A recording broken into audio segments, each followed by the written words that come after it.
Hello বন্ধুরা, তো দেখো ঘোষবাড়ির ভেতরটা দেখাচ্ছি। মাতৃ প্রতিমাটা দেখো, মানে সেই লেভেলের মাতৃ প্রতিমা বানিয়েছে এবং ভেতরের কারুকার্য সিনারিটা দেখো। 3 তলা পর্যন্ত তুমি উঠতে পারবে। মানে তোমাকে কি বলবো, দেখলে তোমার জান জুড়িয়ে যাবে। সারা কলকাতাতেও হয়তো এরকম কিছু করে উঠতে পারিনি।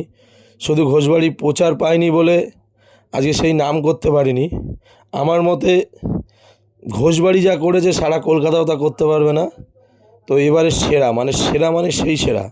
আমরা দশমীর দিন বিকেলবেলা এসেছিলাম, খালি চোখে মানে লাইটিং নেই, যা লাগছে তোমাকে সে বলে বোঝাতে পারবো না। শুধু দেখো ওপরে 2 তলা থেকে দেখো, ওই দেখো মা বসে আছে, কাকিমা বসে আছে, এদিকে সহদেবদা, বৌদি, তোমাদের বৌদি আবার ভিডিও শ্যুট করছিল। তো দেখার মতো, মানে তোমরাও প্রতি বছর বছর ঘোষবাড়িতে আসো, একটা আলাদা অনুভূতি এখানে। তো সত্যি ঘোষবাড়ি ইজ ঘোষবাড়ি।